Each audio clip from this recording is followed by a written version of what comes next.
All right. Well, welcome everyone to a very special live episode of From the Collection. Yes. Zopher, I'm just gonna see if I can share our screen for a second. There we go. That's a little better. All right. Today we're going to be sharing with you two objects from the collection here at the Chapman Museum. And you guys are going to have a chance to ask questions, to guess what the objects are, as well as make some observations about what these objects are.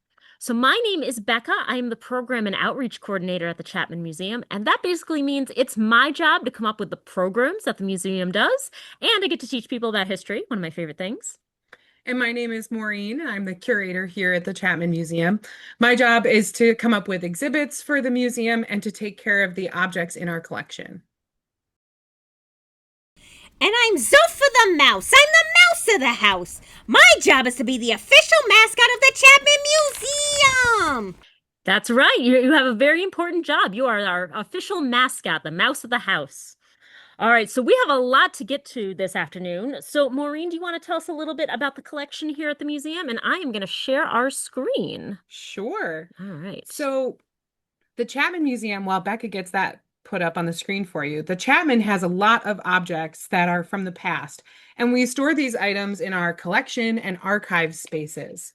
Many of these items are primary sources, and a primary source is an object that was used or created by someone in the past. Primary sources can be letters, photographs, artifacts, clothing, speeches, or more. All right, now during today's program, we're going to be sharing with you two different objects from our collection. We're going to learn about the period in history each of these objects came from, what the object was used for, and any other information we might have about that object. Now, throughout the program, I'm going to be asking you questions. If you would like to answer any of those questions, you have a couple of options. You can type your response in the chat and I will read it out loud. Or if you want to raise your hand virtually, I will call on you. If you want to just kind of sit back and watch, that's okay too, but it is a lot more fun if you participate. All right, so to get our brains working, the first question I'm going to ask is, what do you like to do for fun in the summer? So think about your answer for a moment. If you'd like to share, like I said, go ahead, raise that hand or type it into the chat.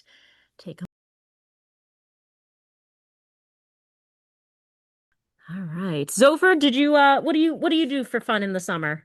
Oh, tons of stuff. Catherine, she's my wife, and I make cheese sandwiches on the grill. We go to the drive-in movies. We watch fireworks over Lake George. Oh, I love the summer. Summer is a lot of fun. That sounds great, Zopher. All right, now I asked that question because the objects we're going to be sharing with you today both relate to activities people did in the past during the summer. Now, before we look at any objects, what I'm going to do is I'm going to share with you some historical context. This is background information. So background information is going to help us better understand what was going on in history when this object was being used. And it's also going to just let you know what was happening, who was president, what life was like back then. So I'm going to share my screen again, and we will talk about the historical context for our first object. So our first object is from the 1910s. And that is a period that most historians consider to be part of the Progressive Era. So this was an era in U.S. history that went from the 1890s to the 1920s. Now, a progressive is someone who wants to address problems that they see in society, and they want to make progress toward a better society. So in the United States, the Progressive Era was a period of great change, socially, economically, and politically. And there were lots of people in the country who were trying to make the United States better and fairer for all. Now, one change that comes out of the Progressive Era is that we begin to see workers getting more time off from their jobs. And more time off, exactly, it is a good thing. More time off meant that more people could go on vacation. So during the Progressive Era, we see a rise in families taking vacations. Now, for those living in places like Chicago or New York City, these are big cities where there's tons and tons of people. This often means going on a day trip. So packing up and going somewhere just for the day instead of a long extended vacation. Now, in New York City, downstate in New York City, Coney Island was a popular summer place or a popular place to visit in the summer. Now, Coney Island still exists today. It is a strip of shoreline in Brooklyn, New York. Brooklyn is one of the boroughs that make up New York City. And yeah, and during the Progressive Era, it was cheap, quick, and pretty easy to take a subway, to take a train, or take a trolley to Coney Island for the day. And during the Progressive Era, Coney Island was kind of made up of different, we would call them today amusement parks. So Coney Island had many different parts to it, and it still kind of does today. But once visitors entered one of the parks down at Coney Island, they could go on rides, they could play games, and actually the very first roller coaster in the United States opened up at Coney Island in 1884. There were also restaurants and hotels, and it's said that the hot dog, which you can see down in the left-hand corner over there, the hot dog was actually invented at Coney Island. Zopher loves hot dogs, I'm sure, in 1867. Visitors could also see clowns, they could see circus animals, and maybe most importantly, they could go to the beach and go swimming, which we can see in that picture down there. Now, for people who are living in, are you doing the backstroke or front stroke butterfly? Very nice. So, for people who are living in cramped apartments without air conditioning, because air conditioning didn't really exist in the Progressive Era, spending the day at Coney Island was a great way to beat the heat. And it was pretty inexpensive to go. In the 1920s, which is the tail end of the Progressive Era, most of the rides and games at Coney Island only cost about 5 cents. So this meant that people from all different economic and social backgrounds could come together and enjoy their day at Coney Island. Now, for wealthy people, they have a different way of vacationing in the summer. The Adirondacks, our own backyard, was a very popular vacation spot for wealthy Americans. And some families had summer homes or what they called camps in the Adirondacks. And these were large pieces of property. You can see in that big picture right up top how big that house is. So they were large pieces of property with homes and other buildings built on them.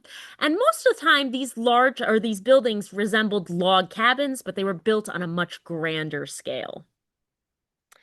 Now, in the Adirondacks, once they were up there, vacationers could enjoy some clean, fresh air that they might not be getting in places like New York City or Chicago or other big cities. And they could also start to enjoy nature. So you'll see that there are two little pictures at the bottom. Sometimes people, when they went up to their camps, they enjoyed spending time on the water, like this gentleman in a canoe. They could go swimming. They could also take a steamboat ride if they wanted to. Other people enjoyed nature. They would go on hikes or nature walks. They might collect shells. They might try to catch butterflies or bugs and examine them. They also could hunt or fish. And that's the picture we see down here on the right-hand side. This gentleman has a fishing pole in the water, so he's probably trying to catch a fish. All right. So lastly, I always love to share with you a map of what the country looked like in our era that our object comes from. So this map is from 1912. And if we look at our map, we can see that the country looks pretty much the same as it would now, with the exception of we don't have Alaska and we don't have Hawaii in 1912. So those are territories that the United States owns. We own the land, but they haven't become states yet. So we only have 48 states, and we have Alaska and Hawaii as territories.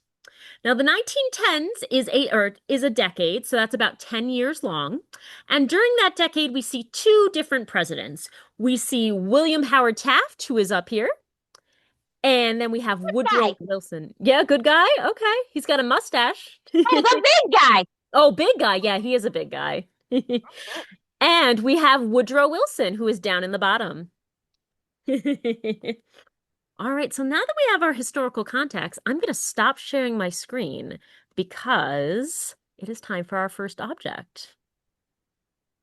We ready? I'm ready. Okay. Maureen, I think everyone at home would like to know why you're putting on gloves. That's a Oh, good question. well, thank you for pointing that out, Zopher. Sometimes curators and museum staff will wear gloves when they're handling an historic object.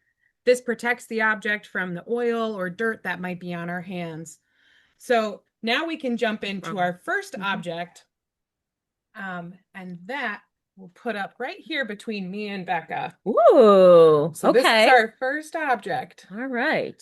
So as Maureen is showing off the object, I want you to think about what you notice. So it's time to make some observations. So we're going to look at the size of the object, the shape of the object, size and color, as well as maybe some material it might have been made out of. So get a good look and start thinking about what you notice. Bottom of it is right here. Yeah. Okay. All right, I'm going to put it off to the side now. All right.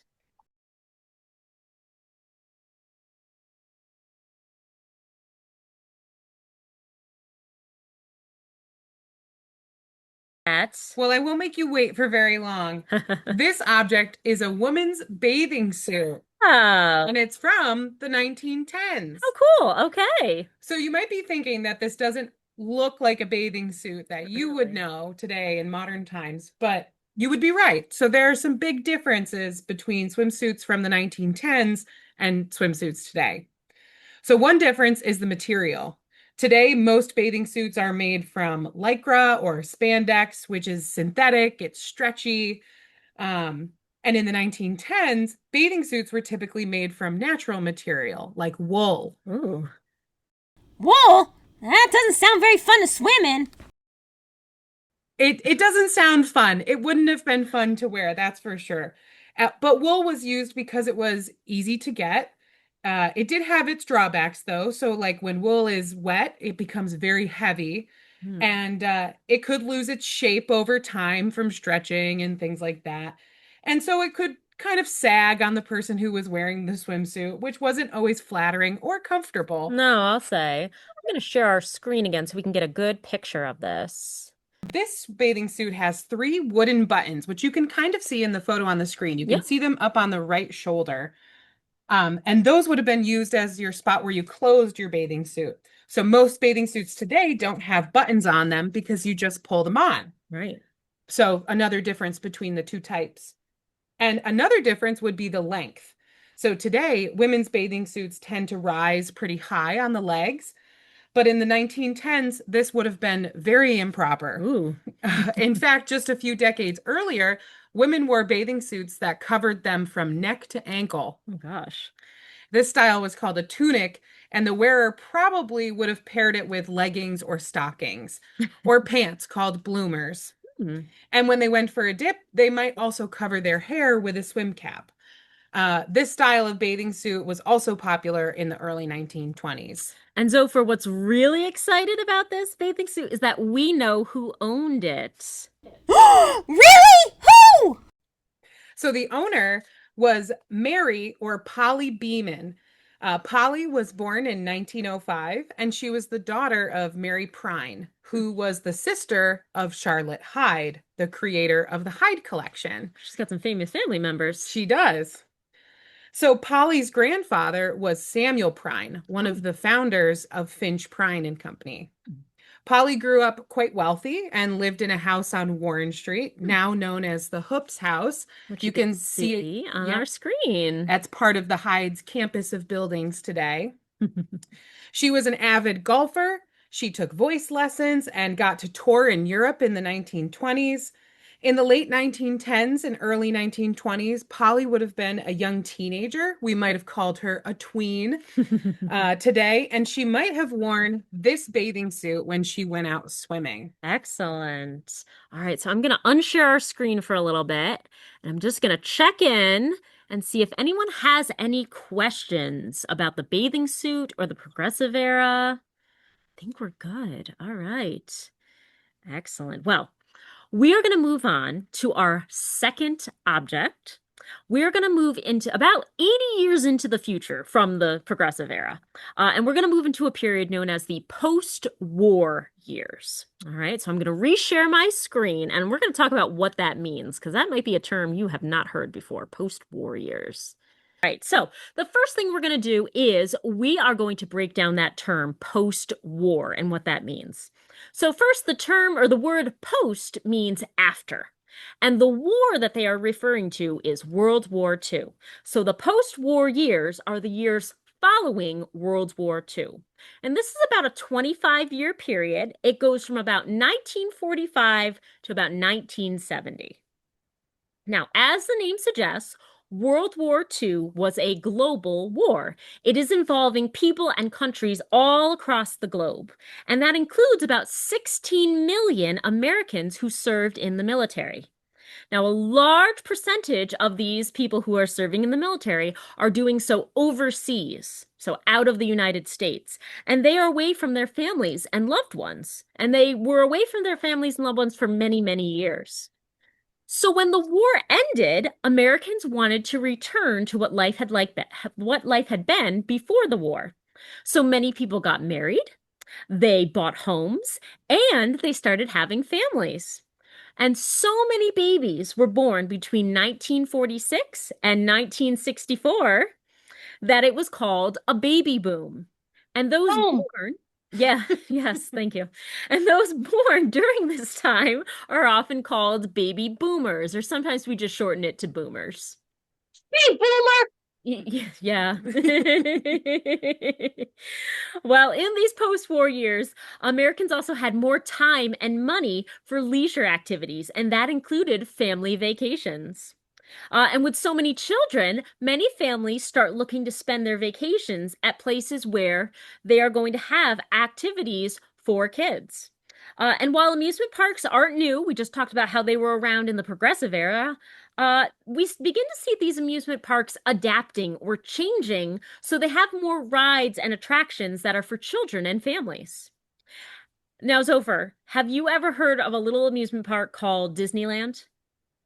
Absolutely. I All right, think there. I figured you had. So, Disneyland, this is the one in California, not the one in Florida, but the original Disneyland opened up in 1955. That is 70 years ago this year. So, big anniversary for Disneyland. Now, Walt Wow. Disney, yeah, Walt Disney, I'm sure you've heard that name before. He He's wanted his uncle. yes. Yes, Uncle Walt. So, Uncle Walter or Mr. Disney or Walt Disney, he wanted his park to be clean and safe so that children and families could enjoy the rides and attractions together. So he also included special themed lands in his park, some of which I'm sure you've heard of if you've ever gone to a Disney park, Fantasyland, Adventureland, and he also included food vendors, restaurants, and lots of souvenir shops. Now, Walt Disney's vision of how a theme park should run and what it should look like continues to inspire amusement parks today. And a lot of them take their inspiration from Disney's parks. Now, another amusement park company you might have heard of is Six Flags. So, for you heard of Six Flags? I see a nod. Yeah. So, Six Flags' first amusement park opened up in 1961 in Arlington, Texas. Now, they would go on to have amusement parks all across the country, including in our own backyard. Now, in our area, we begin to see an increase in tourism in the post-war years. A tourist is someone who lives somewhere else and comes to a different place to stay for usually a short period of time. And this increase in tourism is due to several reasons. One is that it becomes a lot easier to get to places like Glens Falls, Queensbury, and Lake George because of the interstate highway system. So this is a road system. There he goes over driving that car. This is a road system that basically connects the country. Don't have any road rage. And interstate 87, which you might know better as the Northway, was completed in 1967. And this roadway connects New York City down south with Montreal, Canada up north. And we're still using the Northway and the interstate highways today. Now, another reason we see an increase in tourism is because more and more families are able are purchasing or have cars available to them. So it becomes very easy to load up the family, put them in the car, and drive to your destination. Now, because all these people are driving places and we see all these, family road trips going on, hotels, motels, and campgrounds, as well as cabins, start being built along busy roads so travelers would have places to stay. Now, also, we see a rise in tourist attractions. So these are fun places or fun things to do on your trip. They can be museums, like the Chapman. They can be amusement parks.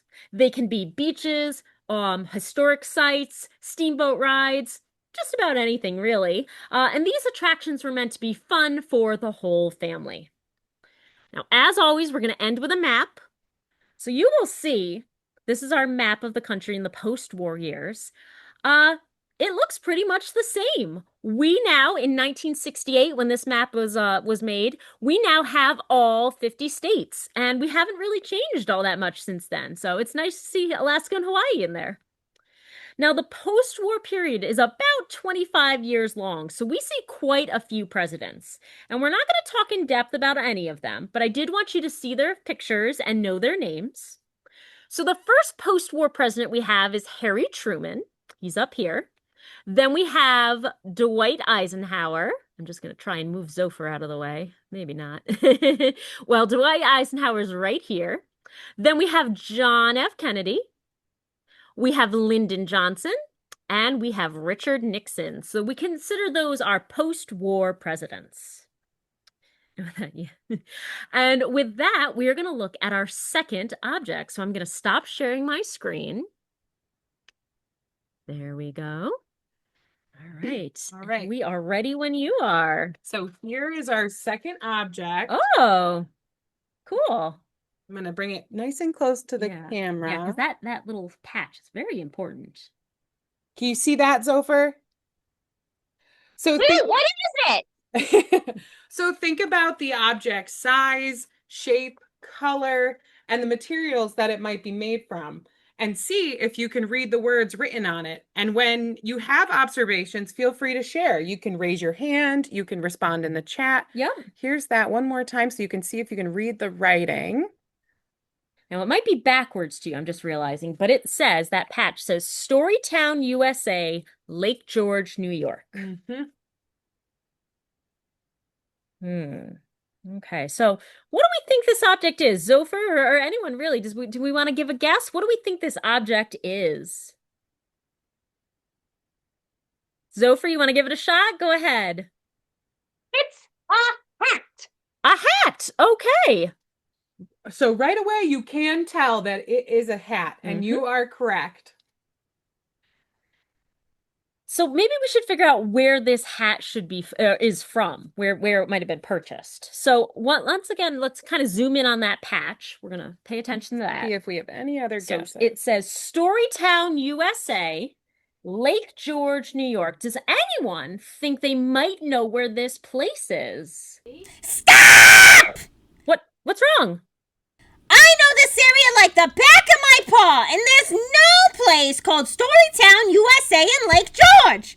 Becca, Maureen, you are lying to these good people. Well, okay. Calm down. This place does exist. It does. It just might go by a different name now. So let's see if we can determine where this place might be. So let's think. We see, a big giant shoe. And we know this place is in Lake George, New York. So where in Lake George do we see a giant shoe? Anything coming to mind?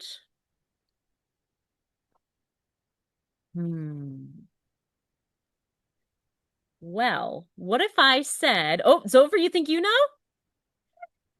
Where? What is it? Famous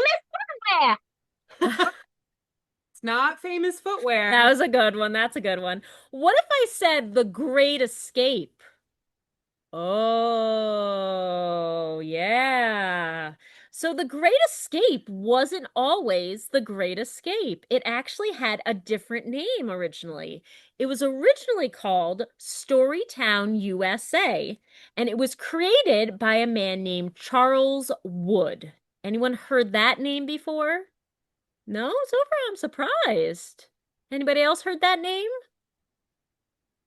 All right. Well, Charles or Charlie Wood, Charlie was sometimes his nickname, he donated a lot of time and money to our region. And there are many places that are named after him in our area. There's the Wood Theater, which is just down the road from us on Glen Street. And there's also the Charles R. Wood Park up in Lake George. So, what I'm going to do is share my screen, and we're going to talk a little bit more about Charlie Wood and his special park. So bear with me 1 second. Pull that up. Take your time. Oh, thank you. Very kind of you. All right. There we go. So, Charles Wood opened up Storytown in 1954. So that's a whole year before Disneyland, which we just talked about. And the theme of his park was nursery rhymes and fairy tales. So the park was filled with rides and attractions for children and their parents. Now, on the screen, there is a postcard from Storytown, USA. And I want you to take a look and see if you recognize any of these attractions. Are any of them still there today? Zopher, you recognize any? Yeah, absolutely. All right. Well, I definitely know the shoe is still there. And you can still ride, or maybe not ride, but you can still take a picture with Cinderella. And Ghost Town still exists. And the pink whale is still there. And I think this is where the geese hang out. There's like a little castle kind of towards the front of the park, and that's still there. So some of the first attractions at Storytown included the swan boats, which I know is a favorite, the Storytown train. You could ride in Cinderella's carriage. Kids could also visit fun places like the home of the three little pigs, or homes, I guess. There's three homes. The old woman who lived in a shoe, which you can still go up there today, and Peter Pumpkin Eater's house, which I'm pretty sure exists as well. I think there's a big pumpkin there. There were also little playhouses that kids could go in and out of and explore. And as I'm sure many of you know, a lot of these still exist today, and you can still run around in those little houses if you choose. Now, in 1957, Charles Wood is going to expand the park, and he is going to include a new land called Ghost Town. So he does this because he wants to appeal to fathers and older kids who he realizes aren't having a lot of fun in the park with the storybook characters and the fairy tales. So he wants to make sure that everyone enjoys the park. So he adds on this other section called Ghost Town. And then over the years, he also adds some thrill attractions like roller coasters like the Comet, which I'm sure most of you know, as well as a water park, which used to be called Splashwater Kingdom, and now I think it's Hurricane Harbor. Now, eventually, Charles Wood realizes that Storytown USA is not really the theme of the park anymore. It's not just for little kids. So he changes the name from Storytown USA to The Great Escape to reflect this. Now, this hat that we have on the screen, you can see a great picture of it right there. When was this sold? Um, the hat was sold in, excuse me, in the park's gift shop back Okay. when the park was still called Storytown, Ah, obviously. And we believe it was sometime between 1965 and 1975. cool. And how many hats do we have in the collection, you think? We have two in the collection that Oh, I know of, and one of them is actually in our current exhibit that celebrates the 60th anniversary of the museum. very fun. Oh, And of course, it is here on my head. oh, where'd you get that from, Zopher?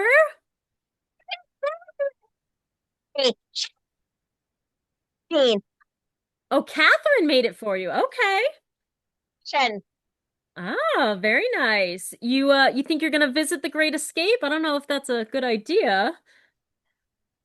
Maybe I'll wear it next time Catherine and I go to the Great Escape. Too small for the rides. My little house is a park for a mouse to explore. All right, well, I'm gonna unshare our screen for a second. Do, do, do, do, do. There we go. Fantastic. All right, now, does anyone have any questions about the hat, Storytown, Charles Wood, or maybe the post-war years? We can do our best to answer them if you have any questions. You can type them in the chat, or you can shout them out, turn on your mic and call them out if you'd like. I'll wait just a little bit, see if we got any questions coming in. All right. Well, that was our final object for today. So we are very happy that you could join us. I hope you had fun. I hope you learned something, maybe something about summertime in the past. And of course, we need to thank our curator, Maureen, for sharing those interesting objects from our collection. Thanks for having me. Please. All right. Now, all of you at home, now that you've learned about these two objects in our collection, it's time for you to kind of get involved and get creative. So I'm going to share my screen one more time, and I'm going to tell you what you can do with what you just learned. So what we would love is, one moment. There we go.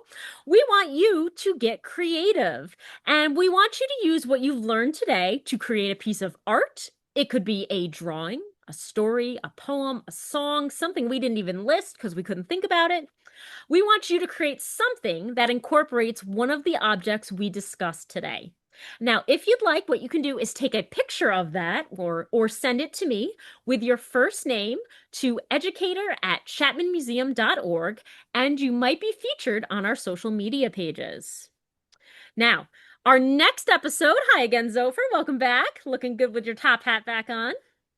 Our next episode is also going to be a live one. So if you enjoyed what you saw today, or maybe you came a little late and couldn't catch the whole episode, you're in luck because we're going to do a whole nother episode in August on August 14th at 2 p.m. It's going to be on Zoom, just like this one is. And we're going to be sharing two different objects from the collection. I'll give you a hint. It's going to be sports themed, so that might pique some interest. This is a free program, but you do have to register to get the Zoom link. So you have a couple of ways you can get that Zoom link. You can visit chapmanmuseum.org and look under programs, and it will be listed there. Or you can visit our social media pages. We are active on Facebook and Instagram, and we will be posting quite regularly about this program. So until then, have a great day, everyone. Keep on learning, and make sure you visit us here at the Chapman Museum. We have tons of cool stuff. So bye, guys. Have a great afternoon.